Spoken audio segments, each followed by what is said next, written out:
안녕하세요. 마음의 서재입니다. 오늘 읽어드릴 책은 면역체계를 위협하고 온갖 질병을 부르는 만성염증 탈출 프로젝트입니다. 지은이는 듀크 존슨, 옮기니는 안현순, 펴낸 곳은 전나무숲입니다. 만성염증 탈출 프로젝트. 최적 건강이란 어떤 것일까? 최적 건강이라고 하면 대부분의 사람들이 보기 좋은 몸, 다부진 체격을 떠올리고 그런 외모를 선망합니다. 그러나 단지 보기 좋은 몸을 가졌다고 해서 모두 건강하거나 장수할 거라고 단정 지을 수는 없습니다.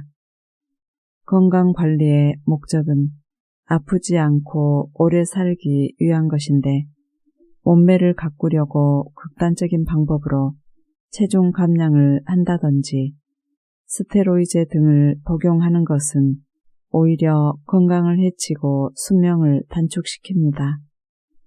어쩌면 우리는 여태껏 잘못된 생활 방식으로 살아왔을 수 있고 나쁜 유전자를 가지고 있을 수도 있습니다. 하지만 최적 건강을 성취하기 위해 노력한다면 최대한 건강하게 오래 살 수 있습니다. 이 책에서는 최적 건강을 성취하는 방법을 주제로 우리가 만성질환의 위험 요인을 미리 알고 예방할 수 있도록 알려주고 있습니다. 그럼 본문 리딩을 시작하겠습니다. 정체를 드러낸 만성질환의 근본 원인.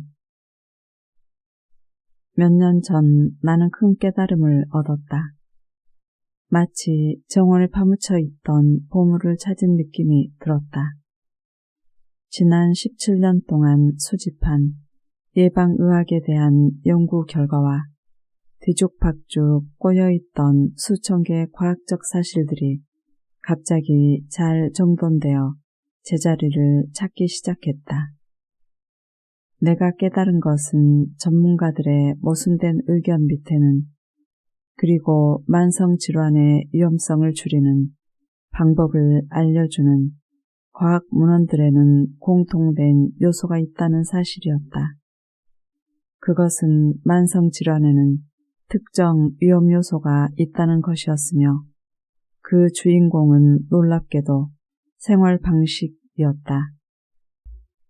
나는 이 발견이 내 삶을 바꿔놓은 것처럼 당신의 삶도 변화시키기를 바란다.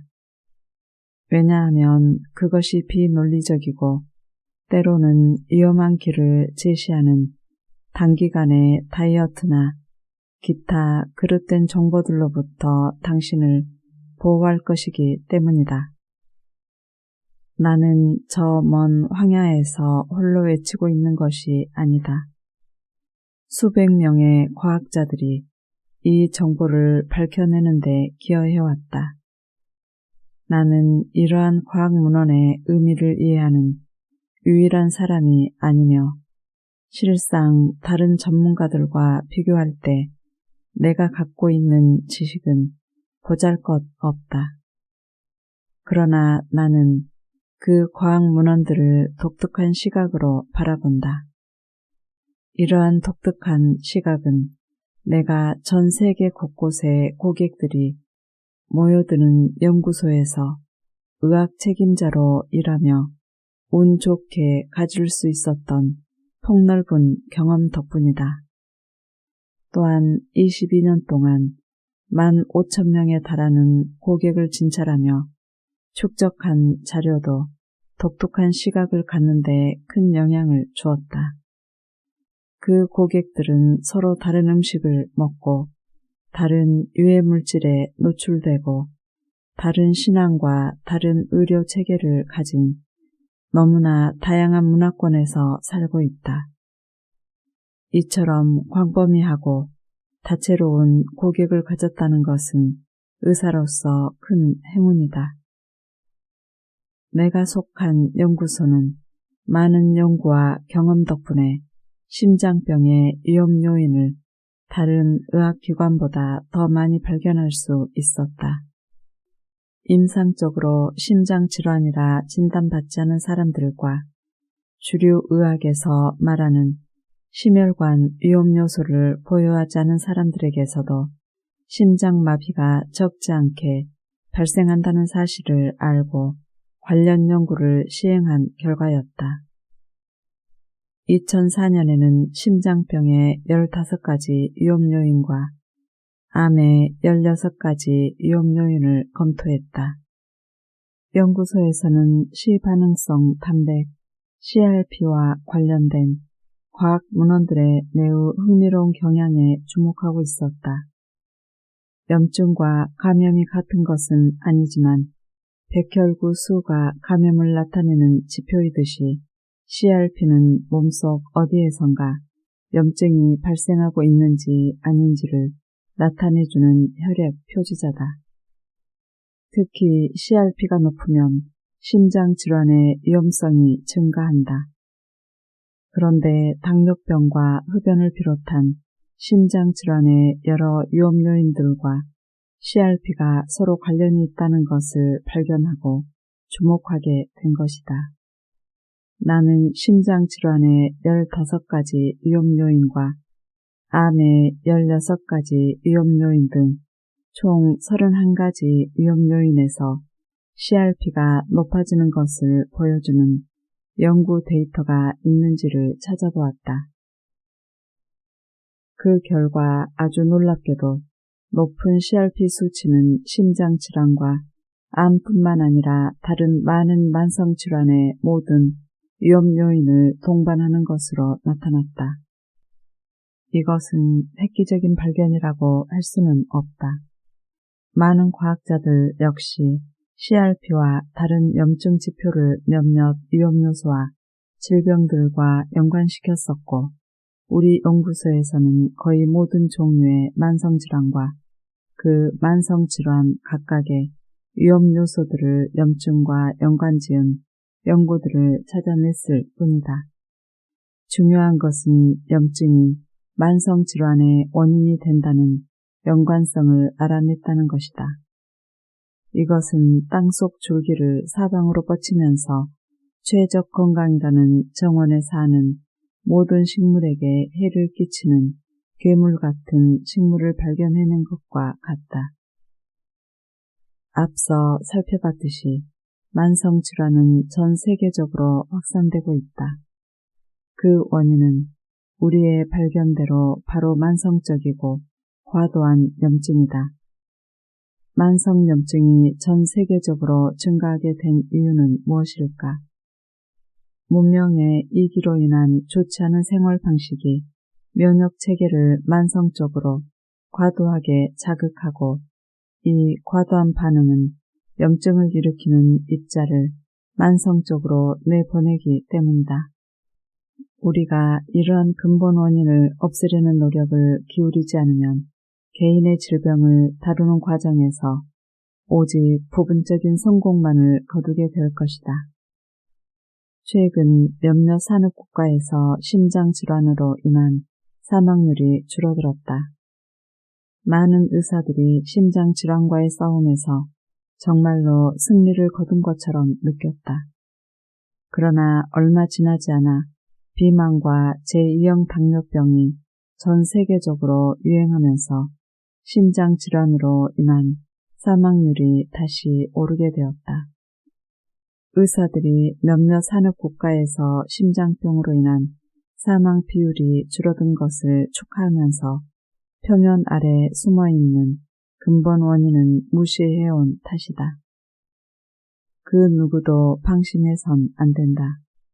만성질환의 기저에 숨어있는 근본 원인인 만성적이고 과도한 염증을 모두 박멸하지 않는 한 이 질환들은 계속 퍼져나갈 것이다. 면역체계에 대한 기초 이론.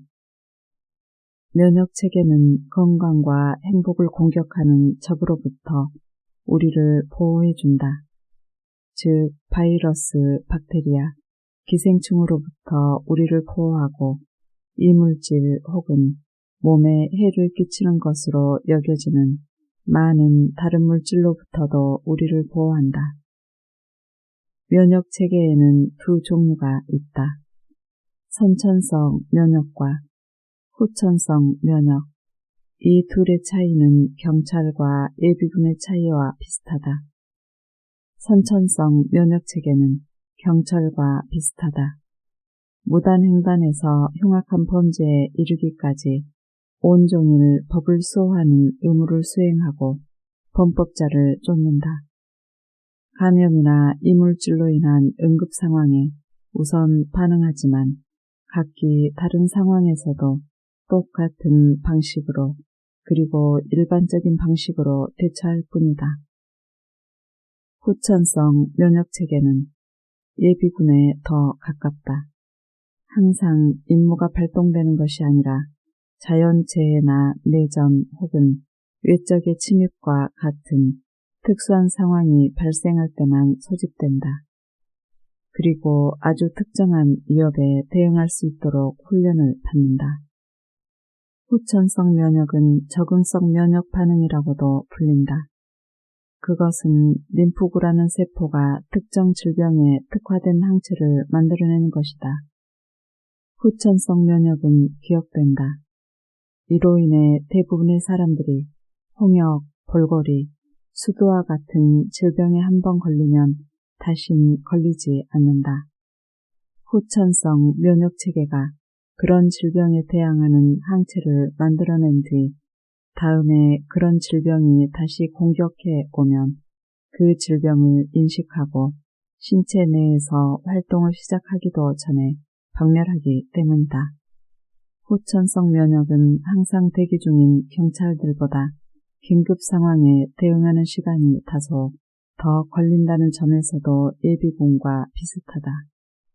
그러나 특정 비상사태에 더 특화되어 있고 더 잘 훈련되어 있다. 후천성 면역이 작동하기 시작하고 공격해야 할 특정한 유기체 혹은 물질을 확정하면 선천성 면역체계의 일부분에 위협과 맞서 싸우는 것을 도우라는 명령을 내린다. 선천성 면역이나 후천성 면역 모두 백혈구를 이용해 싸움에 나선다. 의사는 백혈구 수치를 검사하는 것으로 감염되었는지 아닌지를 구별할 수 있다. 면역체계가 매우 활성화되면 백혈구를 더 많이 만들고 백혈구가 자신의 의무를 다할 수 있도록 혈류로 내보낸다. 후천성 면역체계와 염증. 후천성 면역체계는 염증과 그다지 관련이 없다. 우리가 알아야 할 것은 백혈구가 골수에서 만들어진다는 것이다. 후천성 면역체계는 T세포, B세포, NK세포라는 세 종류의 백혈구를 이용한다. NK세포는 특정한 수용체가 부족하다. 그래서 후천성 면역체계처럼 활동하지만 실제로는 선천성 면역체계의 일부분이다.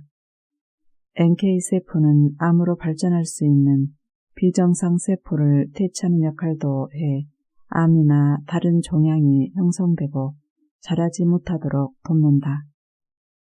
선천성 면역체계와 염증. 선천성 면역체계는 만성염증과 관련해서 특히 중요하다. 후천성 면역체계처럼 골수에서 만들어진 세포에서 유래한다. 골수는 호중구, 호상구, 호염기구, 비만세포, 단핵구와 같은 다른 많은 세포들도 만들어낸다. 단핵구는 대식세포가 된다. 호중구, 호상구, 호염기구, 단핵구는 주로 혈액 내에서 순환하고 비반세포와 대식세포는 신체 곳곳에 퍼져 있다. 호중구는 선천성 면역체계에 의해서 가장 많이 그리고 중요하게 사용되는 세포로 신체에 영향을 주는 화학물질을 분비시키고 외부 침입자들을 먹어치운다. 단핵과 기타 다른 세포들은 사이토카인, 세포 이동자를 뜻하는 그리스어이라 불리는 화학물질을 분비한다. 이들은 세포의 행동에 영향을 미치는 단백질이다. 사이토카인은 또한 염증을 야기한다. 염증은 붉어지고 열이 나고 고통스럽고 부어오르는 4가지 주요 특징이 있다. 염증이 오래 지속되면 주변 조직들은 제대로 기능하지 못한다. 칼에 베이거나 가시에 찔려서 염증이 피부 표면이나 그 주변에서 발생하면 쉽게 눈으로 볼 수 있다. 몸속에 생긴 염증도 느낄 수 있다. 대표적인 것이 맹장염이다. 그러나 혈관의 내벽에 발생하는 염증처럼 대부분의 내부 염증은 전혀 알아차릴 수 없다. 그러한 염증은 오직 CRP 검사와 같은 혈액 검사를 통해서만 진단할 수 있다. 사이토카인에 대한 설명을 계속하겠다. 염증이 진행되는 동안 혈관은 확장되고 점점 투과성이 좋아진다. 이를 의학용어로 리키하다고 한다. 이는 사이토카인이 혈관의 내벽을 약간 끈적거리게 만들기 때문이다. 그러면 백혈구가 이 내벽에부터 혈관벽을 통과해 이동할 수 있다. 이 백혈구들은 다른 사이토카인에 의해 추진력을 받아 필요한 곳은 어디든지 가게 된다. 혈관벽을 통과하는 이러한 백혈구의 움직임은 감염과 싸우는 데 매우 중요하다.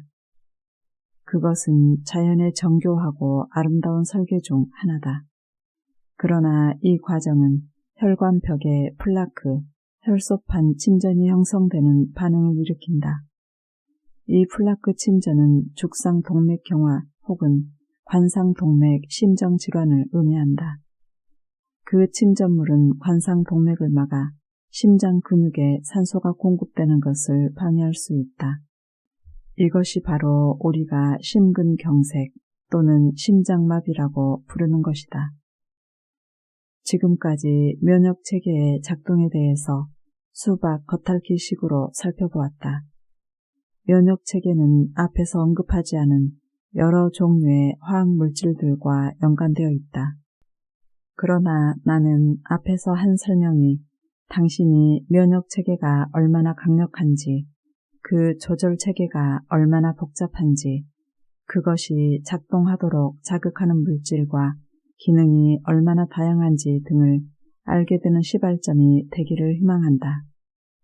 면역체계는 감염과 일부 침입자들로부터 우리를 보호하도록 설계되어 있다. 체온을 올리고 많은 세포들을 동원해 조치를 취하면서 빠르게 행동하도록 설계되어 있다. 그래서 침입자들의 공격을 신속하게 물리칠 수 있는 것이다. 그러나 평상시에는 면역체계도 최소한의 기능만을 유지한 채 평화로운 상태로 있다. 하지만 면역체계가 계속해서 가동되는 상황, 즉 침입자도 없는데 예비군이 계속해서 사격을 하는 상황이 발생하면 우리는 원하지 않는 손상을 입게 된다. 이것이 면역체계에 대한 만성적이고 과도한 자극이 좋지 않은 이유다. 이 현상은 아마도 다음 내용에서 가장 잘 확인할 수 있을 것 같다. CRP, 증상인가 아니면 원인인가? 나는 이 이야기를 앞에서 살짝 다뤘다. CRP, 즉 반응성 단백 수치가 높다는 것은 염증이 있음을 나타낸다고 말한 것을 기억할 것이다. 그러나 CRP 수치의 상승이 단순히 염증의 결과인지 아니면 원인인지는 명확히 밝히지 않았다. 답을 말하자면 양쪽 모두다. 우리의 면역체계가 계속해서 과도한 자극을 받으면 만성염증이 발생하고 신체에 손상이 가해진다는 것이다. 문명의 이기를 누리는 현대적 생활 방식으로 인해 많은 부분의 일상적 형태가, 즉 좋지 않은 생활 습관이 면역체계를 과도하게 자극한다. 그러므로 만성질환이라는 유행병이 퍼지는 속도를 늦추려면 생활 습관을 바꾸어야 한다. 면역 체계가 정상적으로 작동할 때 CRP는 많은 이점이 있다. 무엇보다 포체계를 자극해 박테리아나 곰팡이의 침입을 막는다. 이것은 포식세포의 활동을 포함해 적을 퇴치하는 면역체계의 많은 기능을 촉발한다. 그러나 설령 CRP 수치가 낮은 수준이더라도 끊임없이 비정상적으로 생산되면 건강을 파괴할 수도 있다. 여기 그 해의 사례를 몇 가지 들어보겠다. 혈관 내벽이 이완되는 데 필요한 산화질소의 분출을 감소시킨다. 인터루킨 6의 분출을 자극하고 파괴력을 지닌 백혈구가 혈관벽을 통과하는 것을 촉진한다. 혈액의 응고 속도와 혈관의 손상 속도를 높인다. 위의 예는 심장마비와 뇌졸중의 원인인 혈관질환, 죽상동맥경화증이 생기는 데 영향을 미친다. 그러므로 CRP는 염증 표지자일 뿐만 아니라 만성적인 심혈관 질환의 원인이라는 점을 쉽게 알 수 있다. 더욱이 우리는 면역체계가 비정상적이고 만성적으로 자극받을 때 어떻게 CRP와 기타 염증 관련 물질이 비정상적인 세포가 발달하는 데 기여하는지를 알았다. 이 점은 암의 모든 위험 요인이 왜 CRP나 다른 염증 지표들의 수치가 높은지를 가장 잘 설명해 주는 것 같다. 예방의학이 최선의 선택. 아동문학 정글북으로 유명한 영국의 소설가 겸 시인인 러디어드 키플링은 동과 서의 노래라는 시에서 다음과 같이 썼다. 오, 동은 동, 서는 서, 둘은 결코 만나지 않으리라. 과연 그럴까? 우리 연구소에서 시행하고 있는 예방의학은 동양의학과 서양의학에서 장점만을 취해 통합한 것이다. 우리는 두 의학의 간극을 메우려 노력했고 상당한 진전을 이루었다. 특히 과학적으로 효과가 입증된 허브형 건강기능식품을 비롯해 동양의학의 예방적 처치법 가운데 가장 뛰어난 방법들을 사용한다. 꼭 필요한 경우에만 서양의학적 진단, 투약, 치료, 처치에 엄밀한 과학적인 기준을 적용한다. 이것은 대체의학이 아니다. 이것은 동서양의학의 장점만을 통합한 것으로 논리적이고 과학적 연구들이 뒷받침하고 있다. 예를 들어 설명하겠다. 고객이 건강검진을 받으러 우리 연구소로 오면 이러한 절차를 거친다. 가장 먼저 고객의 식습관과 생활습관을 조사하고 기초 대사량을 측정한다. 그 정보를 기초로 균형 잡힌 영양에 대한 교육과 칼로리 섭취에 대한 자문을 실시한다. 이들은 모두 뉴트리치노믹스, 영양류 전체학을 비롯한 최선의 연구 결과에 기초한 것이다. 고객의 운동 습관과 과거력을 평가하고 건강검진을 한 후에 고객의 일상에 맞는 맞춤형 운동 및 생활습관 프로그램을 제공한다. 가장 이상적인 예방의학은 임신 이전부터 시작하는 것이다. 아기의 미래 건강은 임신 중 엄마의 만성염증 상태와 건강에 좌우된다. 그런데 현대인들의 산업화된 식단은 모유 성분에도 영향을 끼쳐왔다.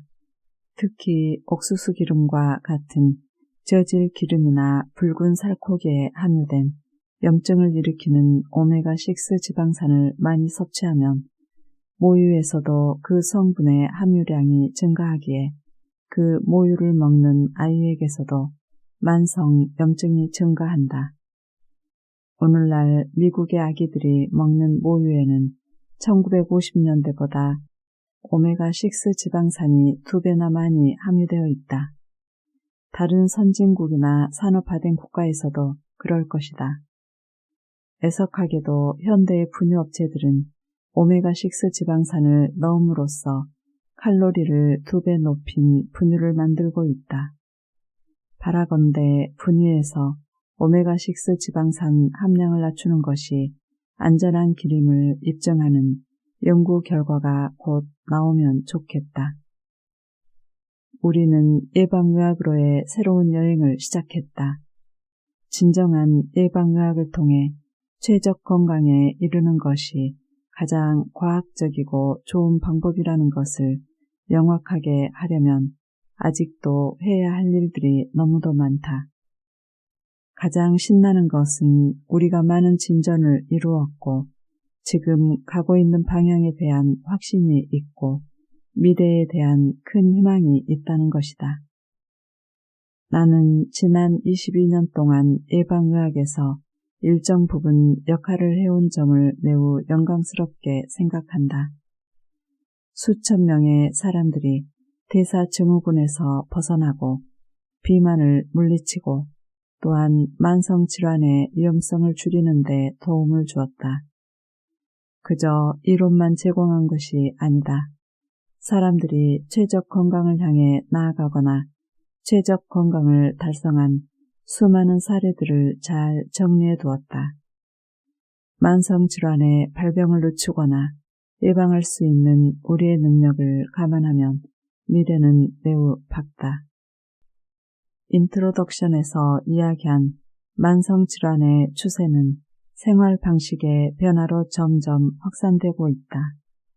그러나 그것은 건강한 생활 습관으로 바꿈으로써 되돌릴 수 있다.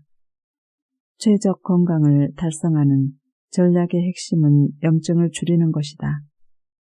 당신은 앞으로 나올 장들에서 만성염증을 줄이는 방법에 대해 더 많은 내용을 읽게 될 것이다. 많은 저자들과 강사들이 더욱 건강해지는 유일한 방법이라며 수많은 사람들을 현혹해온 비과학적인 정보들을 머릿속에서 지워야 한다. 과학적으로 입증되지 않은 건강 지식들의 굴레에서 벗어나 최적 건강관리 혁명에 강한 일원이 되어라. 최적 건강을 떠받치는 기본 원칙 8개의 기둥. 만성질환의 위험요인 줄이기. 위험요인이란 질병으로 발전할 가능성을 높이는 생활습관, 생물학적 기질 또는 특성을 말한다. 예를 들어 흡연은 폐암의 위험요인이다. 만성질환의 위험요인은 아주 많다. 그런데 삶의 한두 가지 면만 개선하면 건강상의 문제를 해결할 수 있는 것으로 알고 있는 이들이 많다. 예를 들면 사람들은 건강의 핵심 요소가 올바른 식습관과 규칙적인 운동이라고 알고 있다. 식사와 운동은 최적 건강의 결정적인 요소인 것은 맞다. 하지만 만성질환의 위험요인 중 일부일 뿐이다. 그렇게 우리는 모든 위험요인을 알고 대처할 필요가 있다. 피츠버그 대학에는 체중 감량에 성공하고 5년 이상 그 체중을 유지해온 수천 명의 데이터베이스가 있다. 이는 체중을 감량한 후에도 그 체중을 유지하는 사람들이 드물다는 통설을 완전히 뒤집는 것이다. 미 농무부 전 차관 E.T. 케네디에 따르면 이들의 90%가 섭취 열량을 제한하고 운동을 병행함으로써 감량한 체중을 유지할 수 있었다. 하지만 식사 요법만으로 체중을 유지할 수 있었던 사람은 9%, 운동만으로 체중을 유지할 수 있었던 사람은 1%밖에 되지 않았다. 1970년대 후반에 책과 기사로 북미 전체에 센세이션을 일으킨 마라토너 짐 픽스는 예상치 못한 급작스런 심장마비로 52세의 생을 마감했다. 픽스는 건강을 위해 부지런히 운동하는 일반인들이 1년에 걸쳐 할 유산소 운동량을 한 달 만에 해치우는 사람이었지만 다른 심장병 위험 요인을 안고 있었다. 바로 가족력이었다. 그의 아버지는 40대에 심장병으로 사망했다. 또한 35세에 마라톤을 시작하기 전까지 픽스는 엄청난 애연가였다.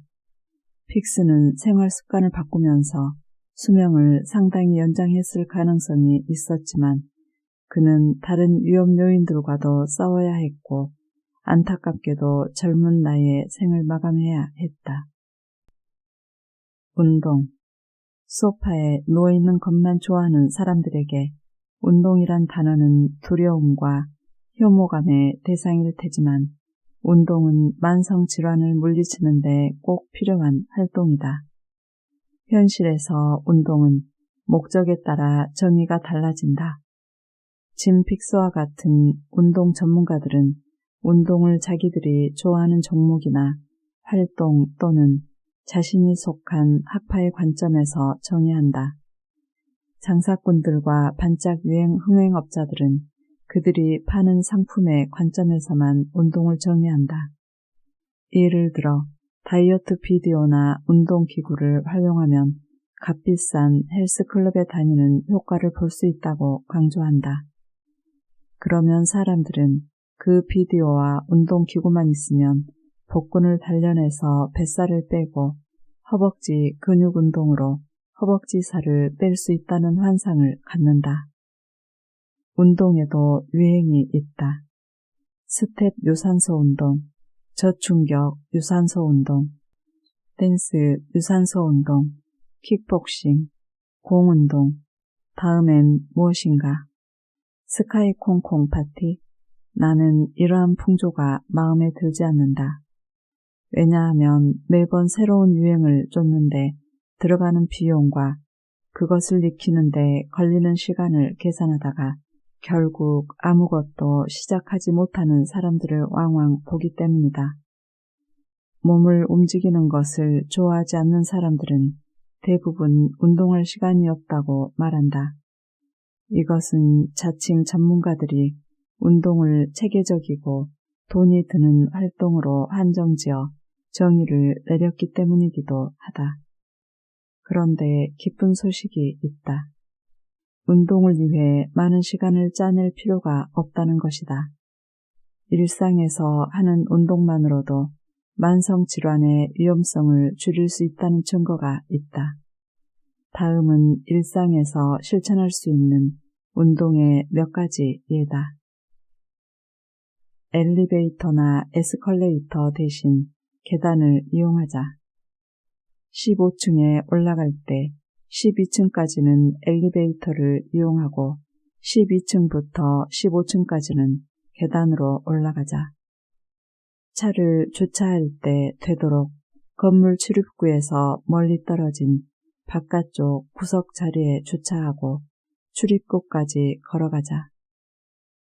전철이나 버스로 출근한다면 한두 정거장 앞에서 내려 걸어가자. 남편이나 아내와 함께 산책하거나 아이들과 밖에서 뛰어놀자. 무용이나 스포츠 댄스를 배워라. 언택트 시대에는 감염의 위험성이 크므로 집에서 동영상을 따라하면서 배울 수 있는 방법을 추천한다. 바퀴 달린 가방을 끌고 다니는 대신 어깨에 매는 가방을 이용하자. 이와 같은 활동은 심혈관계 건강에 유익하고 칼로리를 소모시켜 체중을 줄이거나 유지하는 데 도움을 준다. 물론 헬스클럽에서든 집에서든 체계적이고 규칙적으로 운동하는 것이 가장 바람직하지만 그것이 불가능하다면 일상에서 실천할 수 있는 운동을 더 해보라. 이는 시간과 비용을 거의 들이지 않으면서도 만성질환의 위험을 현저히 낮출 수 있는 방법이다.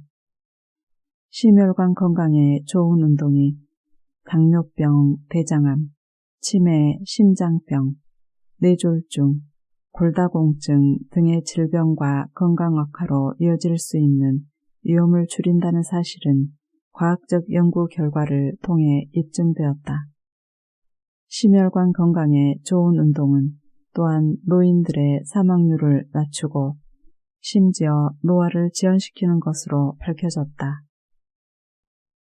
운동이 건강에 가장 크게 기여하는 것 중 하나는 염증을 줄이는 것이다.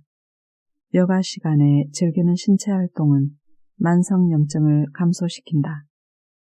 노인들은 단 6분 동안 빨리 걷기를 하는 것만으로도 염증이 감소하는 것으로 나타났다. 운동과 함께 항산화제를 비롯한 건강기능식품을 복용한다면 더 큰 항염 효과를 거둘 수 있다. 요컨대 운동이 체적 건강에 도달하는데 엄청난 도움을 준다는 사실은 과학적으로 입증되었다. 근력 운동이나 팔굽혀 펴기와 같은 근저항성 운동, 무산소 운동과 걷기, 달리기, 수영, 자전거 타기 등 심장 박동수를 올리는 심혈관 운동, 유산소 운동이 모두 유효하다. 권장하는 기초건강기능식품, 양질의 복합 비타민, 복합 미네랄, 복합 식물 영양소. 이것은 앞에서 언급한 비슷한 용량의 칼슘, 비타민 B군, 비타민 D, 크롬, 마그네슘, 비타민 E, 셀레늄, 비타민 C를 함유하고 있다. 나이에 따라서 미국 국립보건원의 건강기능식품 자료표에 실린 권장량을 충족하는 칼슘을 추가할 필요가 있을 것이다. 비타민, 미네랄, 미량원소 및 식물 영양소는 서로 함께 작용하기 때문에 소수의 영양소를 따로 섭취하는 것보다는 균형 있는 종합 비타민 제품을 먹는 것이 가장 좋다. 더군다나 한두 알 정도 삼키기만 하면 되기에 더 간편하다. 종합 비타민 섭취를 지지하는 더욱 흥미로운 사실들이 있다. 비타민 C, 비타민 E, 베타카로틴, 아연은 특히 노인에게 있어서 실명의 주요 원인인 황반변성의 진행을 지연시킨다. 남성 흡연자가 비타민 E를 섭취하면 전립선암의 위험도가 감소하고 베타카로틴을 음식으로 거의 섭취하지 않고 건강기능식품으로 먹는 경우에도 전립선암 발생 위험률이 낮아진다. 오메가3 지방산 오메가3 지방산 건강기능식품은 보통 어유의 형태로 제공된다. 오메가6 지방산과 오메가3 지방산의 불균형을 교정함으로써 건강상 효과를 얻기 위해서는 성인의 경우 하루에 1000mg의 오메가3 지방산을 섭취해야 한다. 식물 형태의 오메가3 지방산, 즉 알파리놀렌산은 심장 돌연사의 위험도를 줄이는 것으로 알려져 있다. 건강기능식품의 형태로 제공하는 과일과 채소, 이것이 만성질환의 위험을 현저하게 줄이는 것으로 알려진 다양한 식물 영양소를 확실하게 얻을 수 있는 이상적인 방법이다. 확실히 얻을 수 있는 몇몇 식물 영양소는 쿼서틴, 석류, 라이코펜 및 녹차 폴리페놀 등이다. 칼슘과 비타민 D 관련 건강기능식품. 칼슘과 비타민 D는 식사 중에 함께 먹으면 골밀도를 증가시키고 고관절, 골절과 비척추 골절을 방지한다. 낮은 비타민 D 수치는 여러 암과도 연관성이 있다. 또한 고혈압과 여러 다른 질병의 위험도와도 관련 있다. 비타민 D와 칼슘은 당뇨병이 없는 성인에게서는 인슐린 저항성과 염증을 줄인다. 이럴 땐 건강기능식품을 추가 섭취하라. 만일 진행성 골관절염의 위험 요인이 있다면 글루코사민을 추가하라. 글루코사민은 무릎 인공관절 수술을 지연시킬 수 있다. 이것은 글루코사민이 염증을 감소시키는 효과가 크기 때문이다. 심장질환이나 파킨슨병의 위험이 있다면 코엔자임 Q10을 건강기능식품 섭취 계획에 추가하라. 콜레스테롤이 문제라면 아마씨와 마늘을 추가하라. 암, 알츠하이머병, 치매 또는 파킨슨병의 위험 요인이 높다면 녹차 건강기능식품, 폴리페놀 추가를 고려하라. 인슐린 저항성 또는 심장질환의 위험 요인이 있다면 크롬을 추가하라. 인슐린 저항성이 있는 사람에게서는 인슐린 민감도를 증가시킬 뿐만 아니라 이상지질 혈증에도 효과가 있다. 심장질환의 위험 요인 운동 부족. 1990년에 발표된 한 연구 논문은 몸을 활발하게 움직이는 사람들이 그렇지 않은 사람들보다 심근경색을 50%나 덜 겪는다고 했다. 이것은 굉장히 환상적인 소식이었다. 그저 소파에서 벌떡 일어나 헬스클럽으로 가기만 하면 심장마비가 올 통계적 확률이 50%나 감소한다는 이야기였으니까 말이다. 그러나 초기의 많은 연구에서는 격렬한 운동만이 관상동맥에 도움이 된다고 보고했고, 그 당시 의사와 건강 전문가들은 모든 사람들에게 올림픽 선수처럼 운동하라고 말했다. 그런데 대부분의 사람들은 그럴 시간이 없었고 그의 수반되는 고통도 원치 않았기 때문에 그 말을 따르는 사람은 적었다. 이제는 더 좋은 소식들이 쏟아지고 있다.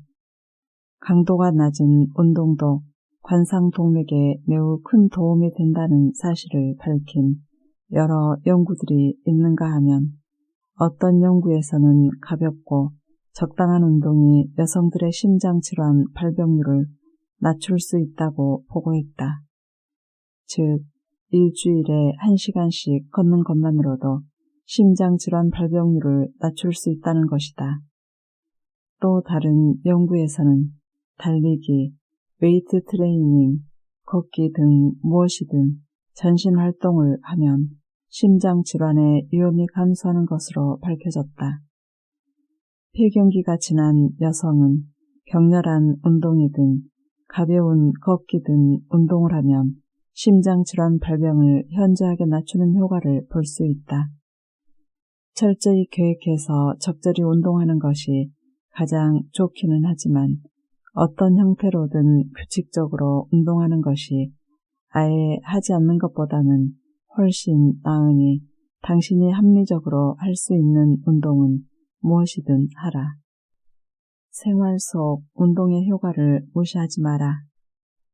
최적 건강관리 관점에서는 운동을 다음과 같이 정의한다. 몸을 움직이는 것을 수반하는 모든 행동.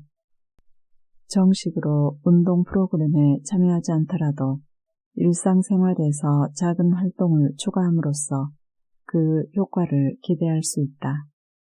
예컨대 전철이나 버스로 통근한다면 한 정거장 먼저 내려서 걸어가는 것은 좋은 운동이고, 주차장에서 먼 거리에 차를 대고 좀 더 걸어가는 것도 좋은 운동이다. 또한 전화통화를 하거나 TV 시청을 하는 중에 하체 운동을 하는 것도 좋다. 몇몇 연구들은 엘리베이터 대신 계단을 이용하는 등의 간단한 변화조차도 심장질환의 위험을 낮추는 데 도움이 된다는 것을 보여주었다. 비만 여성을 대상으로 한 연구에 따르면 활동량을 늘리면서 식사요법을 실천하는 것이 유산소 운동을 체계적으로 하면서 식사요법을 실행하는 것과 건강에 미치는 효과가 유사했다. 또 다른 연구에서는 이전에 거의 활동이 없었던 건강한 성인이 신체 활동 프로그램을 실천한 결과 체계적인 운동 프로그램만큼이나 신체 활동, 심폐 단련, 혈압을 개선하는 데 효과가 있었다. 어느 연구에 따르면 하루에 15분씩 힘차게 걸으면 심장병에 걸릴 확률이 16% 줄어든다고 한다. 운동은 심장 질환을 줄이는 것 외에도 많은 장점이 있다. 그 장점은 다음과 같다. 체중 감량, 제2형 당뇨병의 위험 감소, 제2형 당뇨병에서 혈당 개선, 일부 암에 걸릴 위험 감소, 운동할 때 주의할 점. 운동은 장점이 많지만 주의할 점도 있다. 어떤 운동 프로그램을 시작하든 그 전에 의사의 허락을 받아야 한다. 만약 이미 상당히 진행된 심장 질환을 앓고 있다면 지금으로서는 운동이 안전하지 않을 수도 있다. 의사가 승인했다면 바로 움직여라. 운동은 당신이 할 수 있는 만큼만 해야 한다. 그리고 어떤 식으로 몸을 움직이든 아예 움직이지 않는 것보다 더 낫다는 것을 기억하라. 일주일에 3번 3km씩 달리는 것이 9홀 골프 코스를 돌면서 3km를 걷는 것보다 낫다. 그러나 9홀 코스를 걸어서 다니는 것이 카트를 타고 다니는 것보다는 낫다. 또한 카트를 타고 다니며 9홀 골프를 즐기는 것이 과자를 개걸스럽게 뭔가에 찍어 먹으면서 TV로 골프 치는 영상을 보는 것보다 훨씬 낫다. 운동은 하기 싫거나 지루한 것이어서는 안 된다. 그러므로 재미있는 것을 골라라. 차도보다는 강가를 걸어라. 헬스클럽의 런닝머신에서 내려온 후 농구를 하거나 사우나에서 쉬는 등의 방법을 통해 스스로에게 상을 줘라. 가장 좋아하는 음악을 듣거나 가장 좋아하는 TV 프로그램을 보면서 운동하라. 아이들이나 강아지를 집 밖으로 내쫓는 대신 함께 공원으로 나가라. 캐치볼을 하거나 원반 던지기를 하거나 숨바꼭질을 해보라.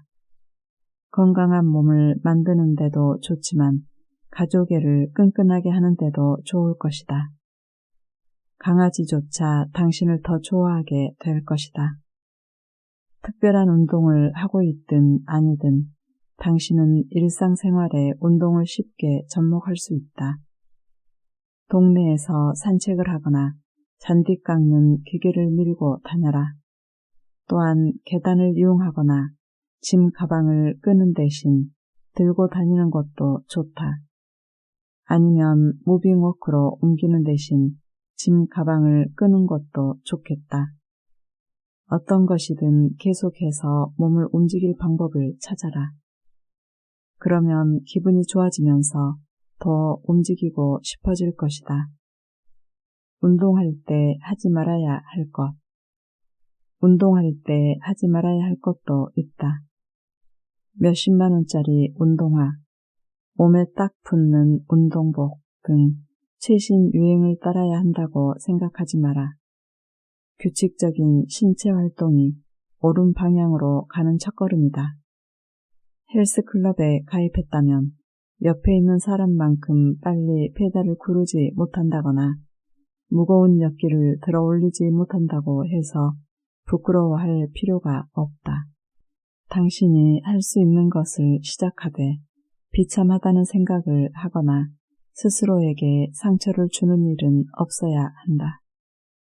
그러면 당신이 생각하는 것보다 더 빨리 나아질 것이다. 하루에 2시간씩 운동해야 한다는 강박관념에서도 벗어나라.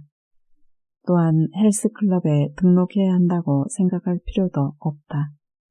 계속 움직이면서 즐겁게 할 수 있는 것들을 하면 족하다. 마지막으로 다른 위험 요인들을 무시하면서까지 무리해서 운동하는 운동광이 되지 마라. 달리기의 권위자였던 짐 픽스는 심장병으로 요절했다.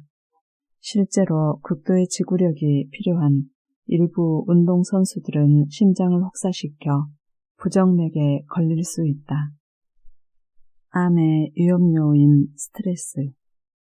만성적인 스트레스가 건강에 미치는 영향을 연구하는 것은 어려운 일이다. 증상이 주관적이거니와 산업사회에 살고 있는 대부분의 사람들은 상당히 지속적으로 스트레스에 노출되어 있어서 연구 대상을 선정하기가 힘들기 때문이다. 그러나 수많은 연구를 통해 정신적인 스트레스가 우리의 면역 체계를 약화시킨다는 사실을 알게 되었다. 종양학 분야 의학 전문지 랜싯 온콜로지에 실린 2004년 연구에 따르면 지속적으로 스트레스를 받아온 사람은 세포 독성 T세포와 NK세포의 수치가 낮다고 한다. 이들 세포는 비정상 세포를 공격하고 제거하는 기능을 한다. 체스 게임에 비유하면 우리 몸이 암을 물리치는 데 사용하는 중요한 말과 같은 것이다. 연구자들은 만성 스트레스에 대한 반응이 아마도 면역 체계를 손상시키고 일부 종류의 암을 발전시키는 것 같다고 결론지었다. 심리적 스트레스와 유방암의 위험성의 관계에 대해서는 의견이 분분하지만 최근에 한 연구에서는 관련이 있다고 결론 내렸다. 그러므로 만성적인 스트레스는 암의 또 다른 위험 요인이 분명해 보인다. 최적 건강을 위한 25가지 실천 수칙 1. 채소와 과일을 더 먹어라. 2. 담배를 끊어라. 3. 정제하지 않은 잡곡을 더 많이 먹어라. 4. 우울증이 있거나 스트레스가 심하다면 전문가의 도움을 받아라. 5. BMI, WHR 체지방률을 확인하라. 6. 당신에게 필요한 하루 열량을 계산하라. 7. 섭취하는 칼로리를 추정하는 방법을 알아두어라. 8. 선크림을 발라라. 9. 당 지수가 낮은 탄수화물을 섭취하라. 10. 기초 건강기능식품을 섭취하라. 11. 그릇된 유행 습관은 걷어차버려라. 12. 신앙생활을 공고히 하라. 13. 액상과당의 섭취를 줄여라. 14. 충분한 휴식을 취하라. 15. 카놀라유나 엑스트라 버진 올리브유를 먹어라. 16. 유기농을 먹어라. 17. 음주량을 줄여라. 18. 오메가3 지방산 섭취량을 더 늘려라. 19. 접촉성 질환에 노출되지 않도록 주의하라. 20. 주치의를 만나 필요한 검사를 받아라. 21. 패스트푸드와 가공식품 섭취를 줄여라. 22. 몸을 좀 더 움직여라. 23.